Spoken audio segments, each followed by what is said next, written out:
May 12-ന് ഭർത്താവിന്റെ വീട്ടിൽ മരിച്ച ട്വിഷ ശർമ്മ എന്ന 33-കാരിയുടെ മൃതശരീരം 2 ആഴ്ചയ്ക്ക് ശേഷം സംസ്കരിച്ചു. ഭോപ്പാലിൽ നടന്നത് സ്ത്രീധന പീഡനത്തെ തുടർന്നുള്ള കൊലപാതകമാണെന്ന പരാതി ശക്തമായതോടെ രണ്ടാമത്തെ പോസ്റ്റ്മോർട്ടത്തിന് ശേഷമാണ് മിസ് പൂനെ കൂടിയായിരുന്ന ട്വിഷയുടെ ശരീരം ദഹിപ്പിച്ചത്. ട്വിഷയുടെ ഭർത്താവിന്റെ അമ്മ വിരമിച്ച ജില്ലാ ജഡ്ജിയായതും അവർ ട്വിഷയെ മയക്കുമരുന്നിന് അടിമയെന്ന് കുറ്റപ്പെടുത്തിയതും കേസിനെ കൂടുതൽ വിവാദത്തിലേക്ക് തള്ളിവിട്ടു.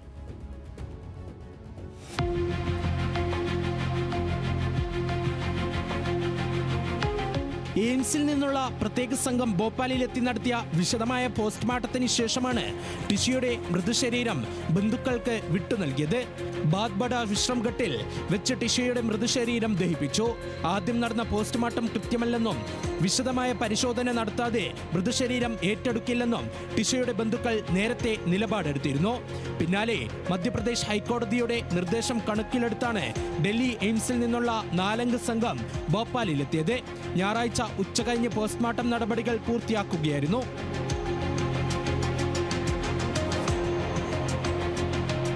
ടിഷ ശർമ്മയുടെ മരണത്തിൽ ഭർത്താവ് സമർത്ത് സിംഗിനെ കോടതി 7 ദിവസത്തെ പോലീസ് കസ്റ്റഡിയിൽ വിട്ടിരിക്കുകയാണ്.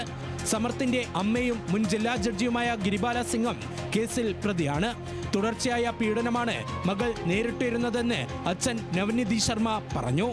സഹോദരി തുടർച്ചയായി അപമാനിക്കപ്പെട്ടിരുന്നതായി മേജർ ഹർഷിത് ശർമ്മയും മാധ്യമങ്ങളെ അറിയിച്ചിരുന്നു.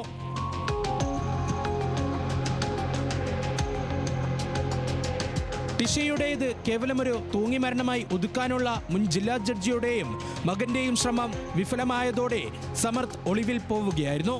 നിയമത്തിന് മുന്നിൽ ഹാജരാകുകയല്ലേ ചെയ്യേണ്ടിയിരുന്നത് എന്ന ചോദ്യത്തോടെ നിയമത്തിന്റെ സാധ്യമായ വഴികളെല്ലാം മകൻ ഉപയോഗിക്കുമെന്നായിരുന്നു വിരമിച്ച ജില്ലാ ജഡ്ജി നൽകിയ മറുപടി. 10 ദിവസം ഒളിവിൽ കഴിഞ്ഞതിന് ശേഷം വെള്ളിയാഴ്ച ജബൽപൂരിലെ കോടതിയിലെത്തിയ സമർത്തിനെ അവിടുത്തെ പോലീസ് പിടികൂടി ഭോപ്പാൽ പോലീസിന് കൈമാറുകയായിരുന്നു.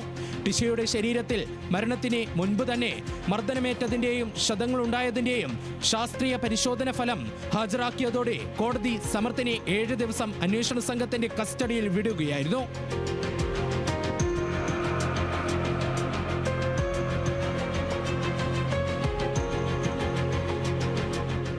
എന്നാൽ തങ്ങളുടെ വീട്ടിൽ തൂങ്ങി മരിച്ച ടിഷ ശർമ്മ മയക്കുമരുന്നിന് അടിമയാണെന്നും മോഡലിംഗ് രംഗത്തേക്ക് അവളെ തള്ളിവിട്ടത് അവളുടെ വീട്ടുകാരാണെന്നും അതുകൊണ്ടാണ് അവളുടെ മനോനില തെറ്റിയതെന്നുമാണ് മുൻ ജില്ലാ ജഡ്ജും സമർത്തിന്റെ അമ്മയുമായ ഗിരിബാല സിംഗ് ആവർത്തിച്ച് പറയുന്നത്.